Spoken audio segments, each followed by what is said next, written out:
Evening, everyone. Welcome to another episode of Unscripted and Unchained RPG Review. I am DM Bloodworth, and as you can see, this is the third part of Caves of the Kobold Slave-Masters. This is for the game Fort Against Darkness, and this is actually the conclusion of this adventure booklet that I've been running through. So it's a three-part adventure. And I could have probably set this up and tacked it on to the last part, but the characters do leave that particular dungeon that they were in, and they go to a new location, and they of course had the opportunity to level up and recover and do various things. So what I've done is my characters, and I'll go through them and show you where they're at this stage, and do some setup and show you how this last part of the adventure is set up. So I am going to do a quick preview of the characters. So all of my characters in the last adventure, I didn't realize that, or at least I had forgotten that when they kill the main boss of an adventure, they actually get two opportunities to level up. And so with the double roll of a d6 for each of the level 2 characters, having to just beat a 2 on that roll, that d6 roll, they were able to all level up, at this point. So the entire party is now level 3, and I'll just go through that very quickly with you. So here are my characters, and we'll start by putting them in order. And the marching order for this is a little bit different, and I'll explain that as well. So here is Tybor the dwarf, now as a level 3. He has 8 life points, and his abilities and everything, his skills have gone up. So his attack rolls now, his base attack roll is a +4, and his and that's because he uses a two-handed axe. Just so you know where he gets that additional +5 versus goblins. Only a +3 if he's using his hammer, although his hammer does give him a +4 because it's a blunt item against skeletons. His defense rolls have remained, pretty much the same. These are the traits that a dwarf gets, and he's still wearing his heavy armor, carrying his, if he's using his shield. So that's why he generally only has a +2. His two-handed axe, and at the beginning of this particular adventure, or the last part of it, he's going to carry a bandage, a rope, and all of the characters that survived the last portion were given a new holy water vial. So he does have holy water. The barbarian, Ragnar, so he is now level 3. He gets a +3 on his attack rolls, still a +2 for his defense. He uses a light armor and shield, bandage, rope, and holy water as well. He has not used his rage in combat previously, really haven't needed to, so I'm certainly going to use that in this particular adventure so that you can see him in using all of his appropriate skills. The cleric, I've got 2 pages stuck together here. The cleric is now level 3, Clovis. All right, so he's still a +1 to his attack rolls, and he only adds a half his level to his attack, rounded down. So 3 will give him now still a +1. He won't get +2 until he reaches level 4. Although versus undead, he gets level per point. So +3 versus undead, +4 versus skeletons because of the weapon that he carries. He carries a mace, and his armor is still +3. He still carries his 6 spells, so 3 blessings, 3 heals, but now his heals do d6 plus 3. So that's how the clerics gain more power, is their healing increases with their level.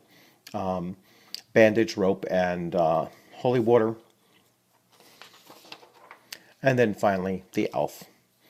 Now, if you recall in the last video, the elf did gain a weapon when he, a magic weapon, so he has a +1 longsword.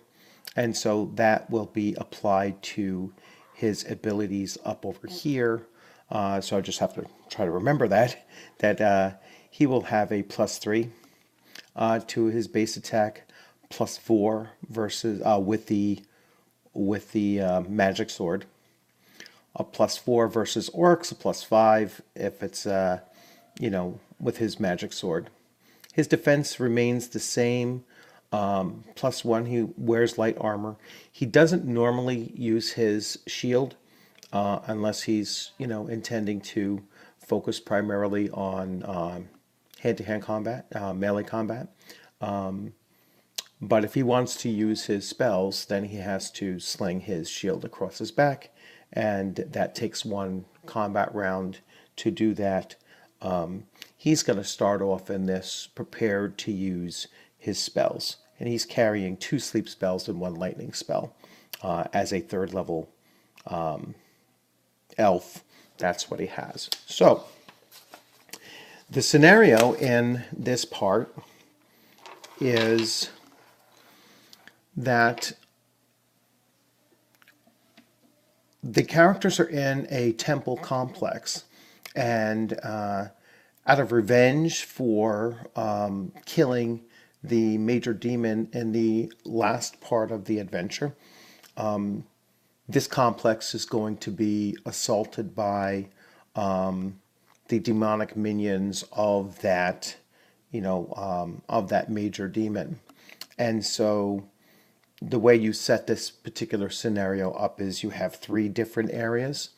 You have the a door, the hall, and the altar room.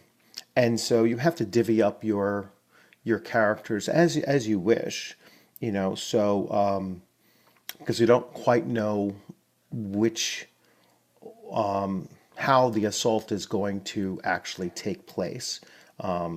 And that will be randomized, and I'll show how that works. But the player actually decides where the various characters are going to go, and then the action takes place. Now, the demons are going to have initiative or surprise because they're just going to materialize in one of these 3, or possibly 2 of the 3, or all of the 3, simultaneously. And the only character in the group that will have a heads up that sneak attack is taking place is the elf. Elves and rogues have an advantage to detecting surprise. And so the way I've divided up the forces, because there is a 1st level cleric, actually 3 of them, and there's 4 1st level wizards, although they don't have spells, although 1 does have a scroll. And so I divided it up where there's a cleric and a wizard in the doorway with Ragnar, the barbarian. Then in this middle corridor, this hall, I have 2 wizards, 1 cleric, and then I have Clovis, the player character cleric, and Eoflana, the female elf, in the hallway. And then finally, in the final room is Tybor, along with 1 cleric and 1 priest, I should say. 1 priest and 1 wizard to back up here. Now, depending on how it goes, I put greater group in this hallway. And the characters can move from one room to the next, but it takes 1 combat round to make that. So they have to use an action to move about. And so I put a bulk of my force in this middle so that they can respond.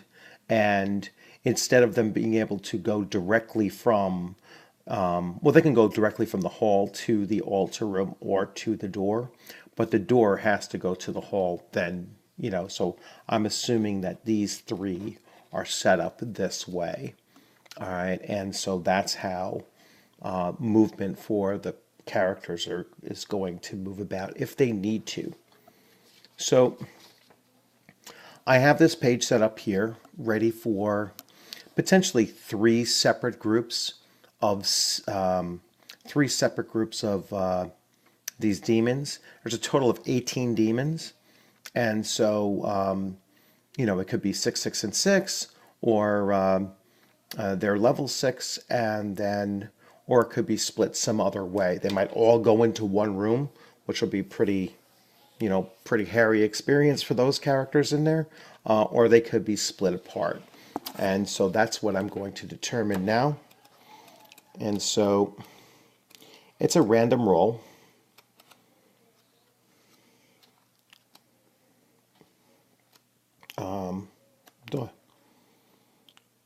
So Chapter 3, Demon Strategy. So I'm just going to roll on a d6. So they'll either appear outside the temple and attack the door only. They'll appear inside the temple and attack the altar first. They'll appear in the hall and attack there. They'll split 50-50 between the hall and the door, split 50-50 between the altar and the door, or they will attack simultaneously all three places. So let's determine how they're actually attacking. I'm going to take my double-sided D6, and unfortunately my screen keeps on going into like a screensaver. So 1. So they are attacking. And I just said this, I should remember it, but so they're going to appear outside the temple and attack the door only. All right, so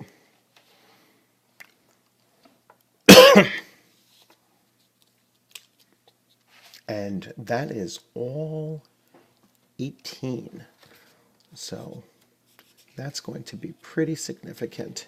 So let me see how this actually works. So they're appearing in the hall. So yeah, they're actually going to just appear inside the doorway. So let's see. In this last chapter, the heroes are in the temple besieged by minor demons. If you kill the demon, all right, so it goes through that. If the characters are killed, there are 3 locations: the temple, altar, door, and hall. All 3 circles are on the sheet. You must deploy your temple defenders, which I've done. Oh,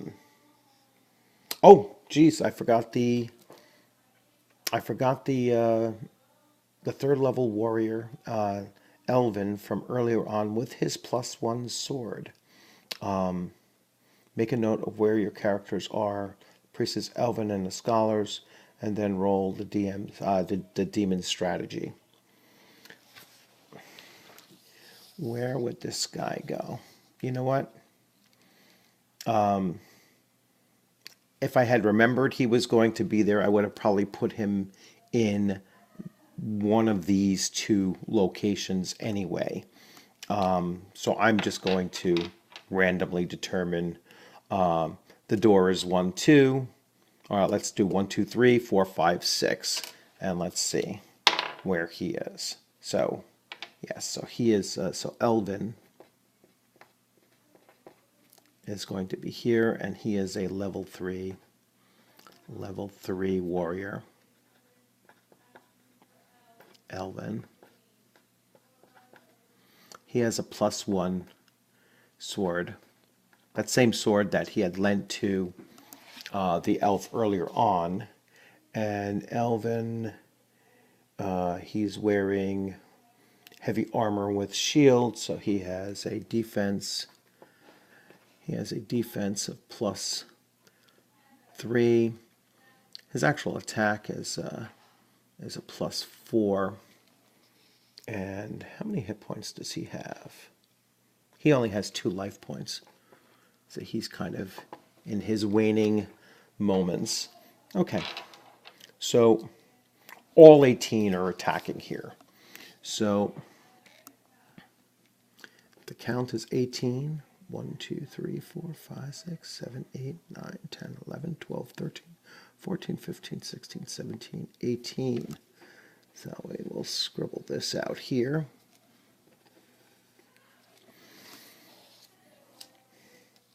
And they are going to attack first.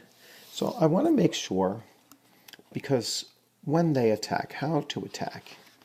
And I'm just going to go over this. So monsters are two types: minions, all right, and bosses. All right, encountered in large numbers, they are classed as minions or vermin. The only difference is, so an attack on a monster, the attack roll is modified by the weapon type. All right, I just want to make sure that when monsters attack, minions have 1 life each. Each successful attack kills 1 or more of them. All right, when a group of minions loses half. All right, so monstrous reactions, fleeing monsters. Fleeing if outnumbered. So when they're attacking, the character defends. Defending from a monster requires rolling over that number. So these are level 6. So a goblin is a level 3, so you need to roll a 3 or better to wound him or affect him. Defending from a monster requires rolling over that number. Let's see.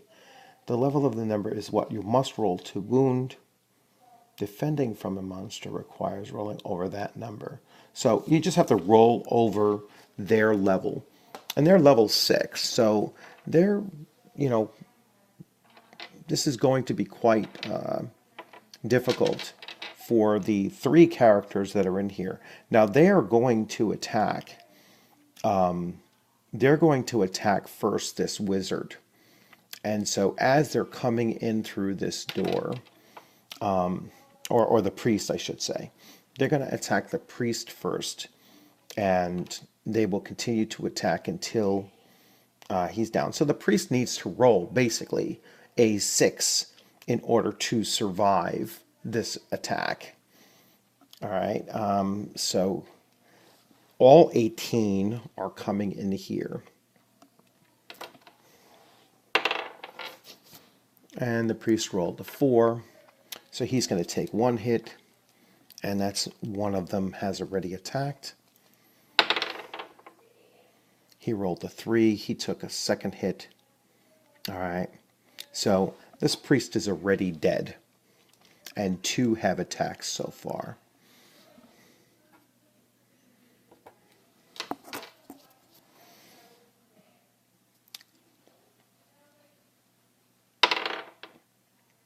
The wizard is attacked.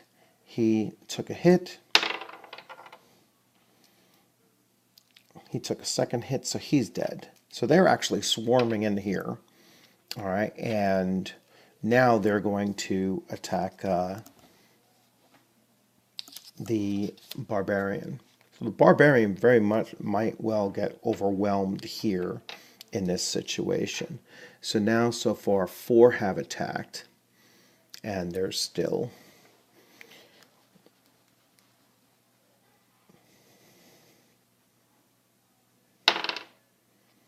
all right, so he rolled so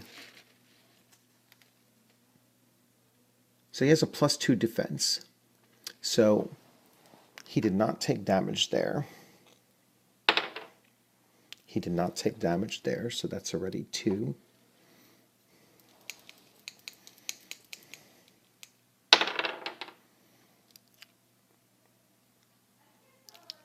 That he did not take damage there, so that's another 1. Exploding defense dice works the same way. So he's actually getting a 2nd. That would be a 5. All right.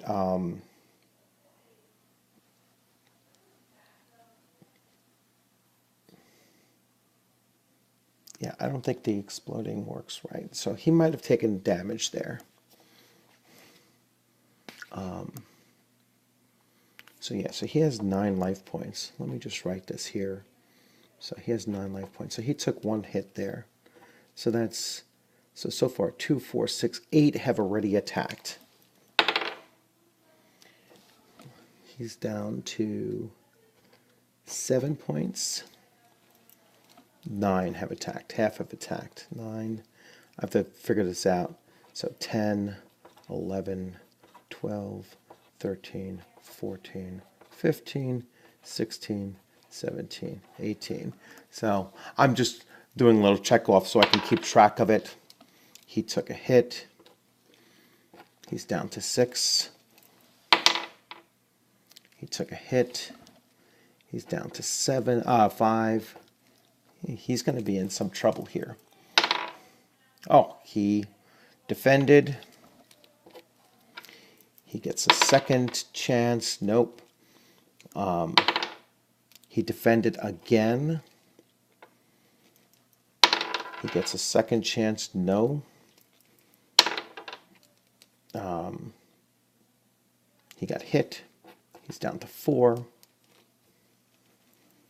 4 more attacks. He was not harmed. He took a hit. He's down to 3.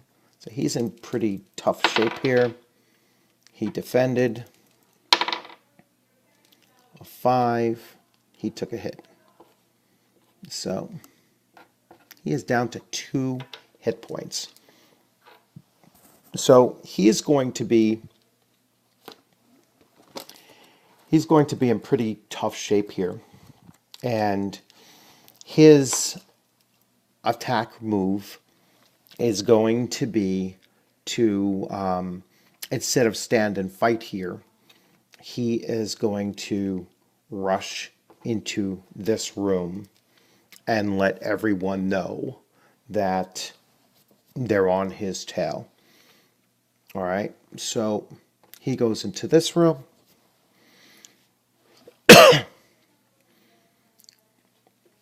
They are going to now prepare for the attack. Now, one of these extras is going to get these 2 plus the rest into this combat fray here. So, and they will move in on the next round. So he went here. They will come after the next round. So all 18 of these now are going to rush into this space here, and they will be facing this group here. Clovis, his first action is going to heal Ragnar. And so he rolls a d6 plus 3.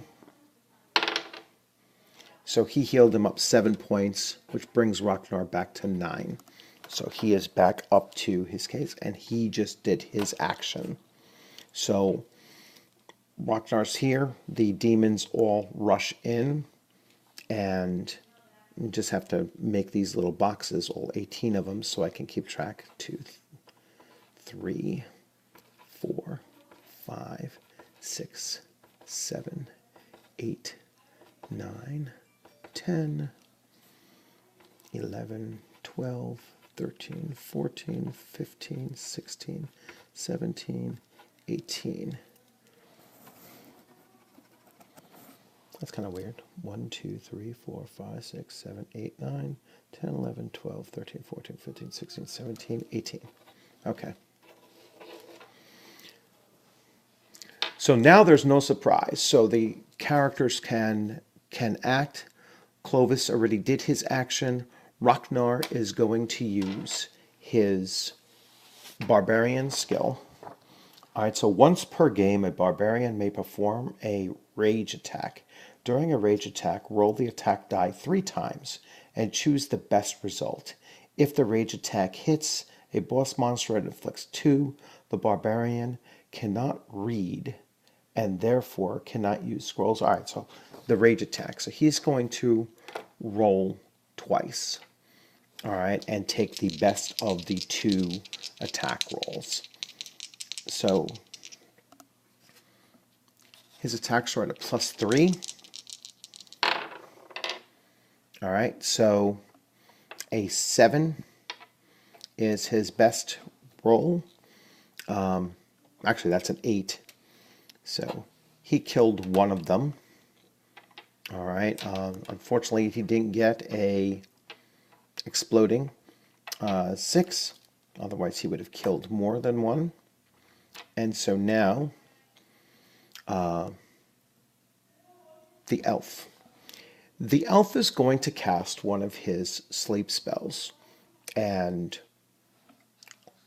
he does this as a normal attack. So, elves casting spells. And we'll see if he has any pluses.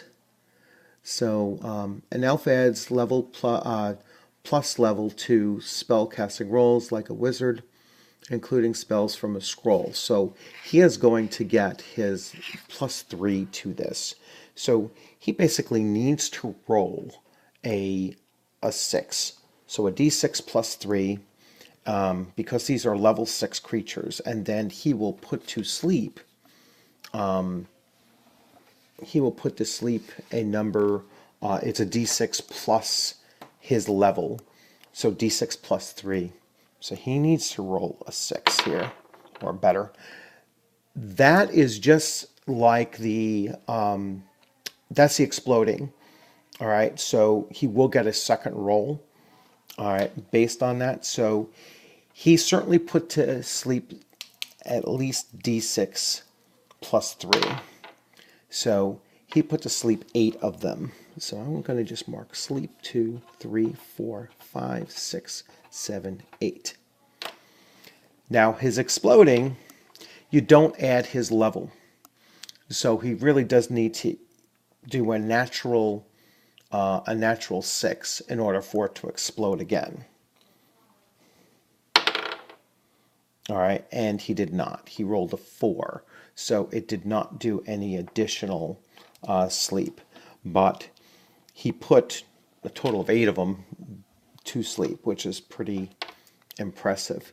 So now the cleric had cast, Rockner had attacked, Olflana had attacked. So now there's the priest and the other wizard.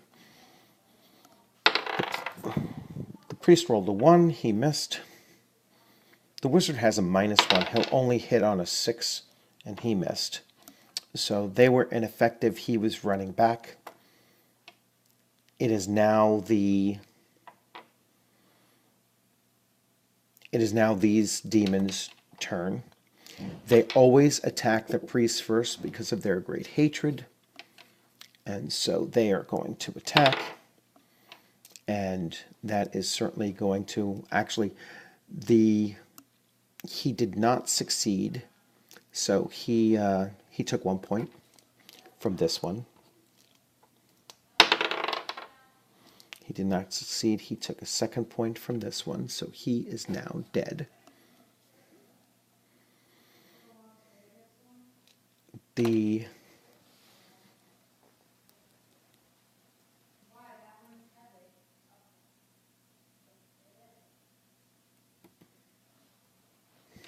I had to remember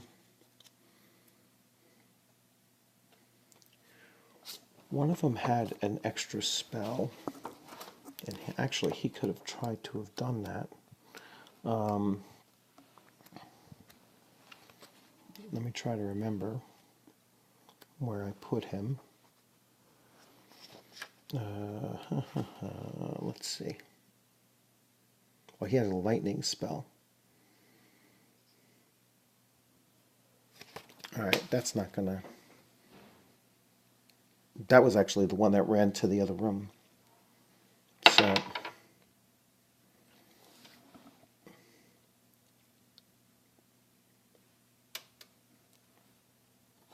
he attacked and he took 1 point. Oof. He attacked and he killed him. So now there are 1, 2, 3, 4, 5 left. Now they're going to attack. They're going to attack Clovis. Potentially, there's actually 3 in this room. So we'll see who they attack. So it'll go Ragnar, Clovis, and Elflana. So Clovis is the first one. Clovis is wearing, he needs to roll above a 6. He did, so he was unaffected. The second one is attacking Elflana. Elflana has just a +1.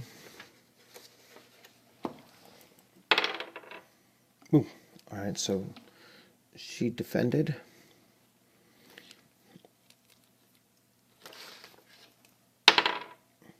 The next one attacked Elflana. She took damage.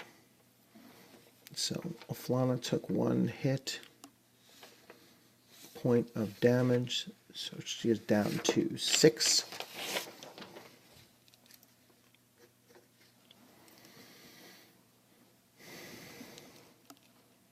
Two more. This one's attacking Ragnar. All right, Ragnar took a point of damage. Last one. And that one's going to go at Clovis. Clovis has a +3. He rolled a 5. He took 1 point of damage as well. So Clovis is down by 1. He is down to 6 life points.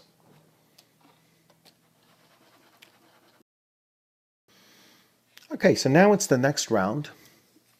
I'll try to center this a little bit better. So now it's the next round, and now Tybor, Elven, and the others have entered the room.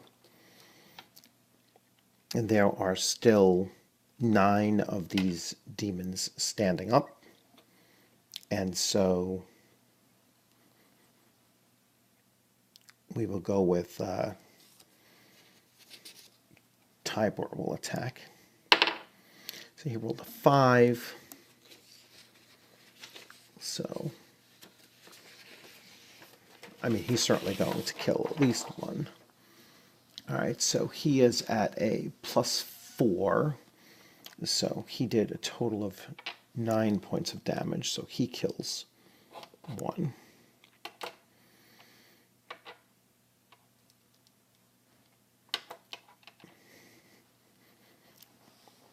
Elvin, who is a level 3 warrior, will attack. So he rolled a 6, which just hits, and that kills 1. Especially with his +1 sword against demons. So it's really a 7. Ragnar is going to attack. He rolled a 3. And that, I believe, is only... Oh, he's a +3. So that's a 6 he just hit. And he just killed 1.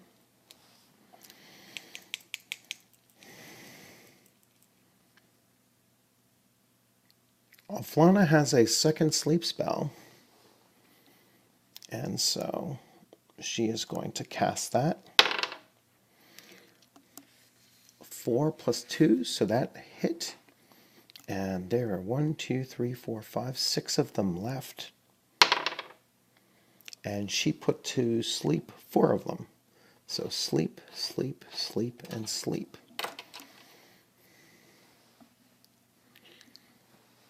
There's not much chance for these guys to actually hit. Migras is going to, he's one of the other wizard, and he's going to cast his lightning spell, which he missed. This other warrior, which basically they have to roll 6s. This guy here, he missed. Okay. There are a total of 1, 2, 3, 4, 5, 6 demons left. determining there are one, two, oh, well, they're going to attack the priests first, and there are two priests left. So the first one is going to attack the priest. The priest did not save, so he took 1 point. Second one, priest did not save, he is dead. Third one, this priest here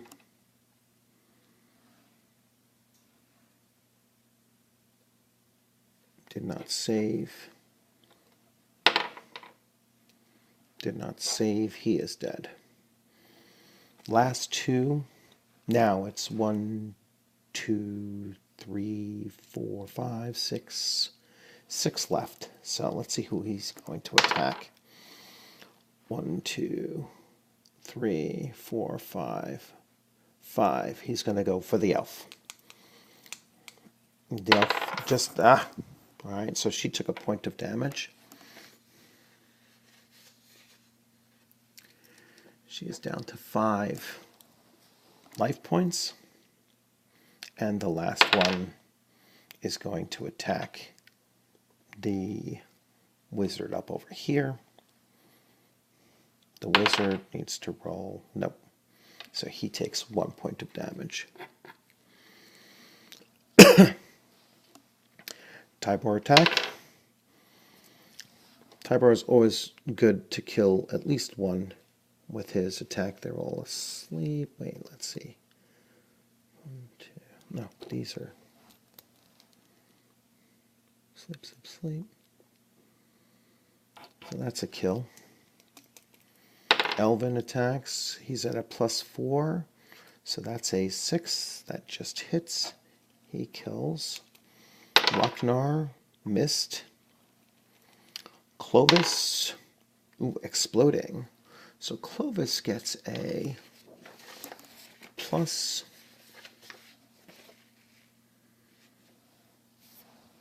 He gets a +1, basically. So that's really a 7. So he killed one, and it explodes. And he did not kill the last one. The elf is now going to attack with her sword. She has a +1, +4 total. And that's a 7, and she kills. So now they have all of these sleeping.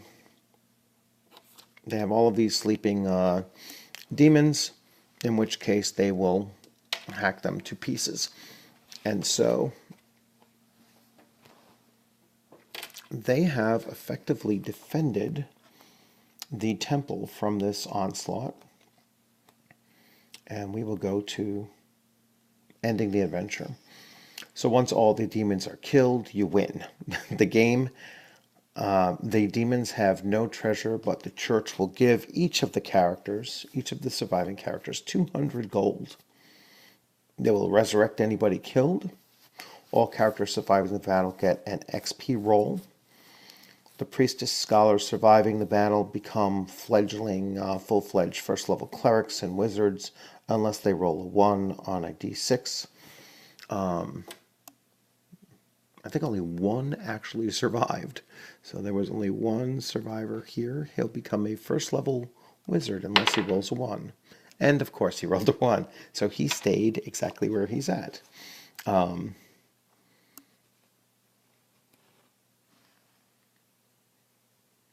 Okay, so each of the characters gained 200, and we'll see who has gone up a level. So I'll show you this, for each character. So Tybor needs to roll above a 3 in order to go up to level 4. And he rolled a 2. I actually used a better die than that one, so he did not succeed. The elf rolled a 5, so she is going to go up to level 4. The barbarian rolled a 4, so he is going to go up to 4. the cleric. Roll the 6. So he is going to go up to 4. So, interestingly enough, all but the dwarf has actually gone up in a level. I'm sure he'll be quite grumpy about that, but so that's pretty much, they all gain 200. They all gain 200 gold pieces for their efforts, and so it was a pretty cool scenario. I mean, it was really quite hairy that the barbarian actually survived and was able to flee to this other room and then catch a quick heal. If I had placed this cleric anywhere else but in that room, I doubt the barbarian would have survived this combat. So fortunately, he was able to get there and get healed up to survive that next round. So, and if I hadn't placed the elf in there with her sleep spell, and that first sleep spell wasn't as effective as it was, so you can see how these random events, and actually I'll switch screens here. You can see how these random events actually, kind of come together, and you really don't know how things are going to turn out. And that's, what I really like about this system, is that even though you're playing by yourself and you're, as long as you stay true and you don't fudge your rolls, because there's no pressure to fudge your rolls. You're playing, on your own, you're playing solo, and if a character dies, a character dies. You roll up a new character. And if if you start fudging around with the actual consequences of the events, you kind of lose something. And there's no point in doing that when you're, sitting there either playing by yourself or either, playing with other players. I mean, it's a role-playing event. So now what I'm going to do is, I have the sheets and everything that I can tell from each of the adventures, each parts of this adventure, all tallied out with, who killed what and who was, how each of the things had done. And so now I can do an adventure synopsis, of this, or summary, I should say, an adventure summary of overall, the caves of the Kobold Slave-Masters.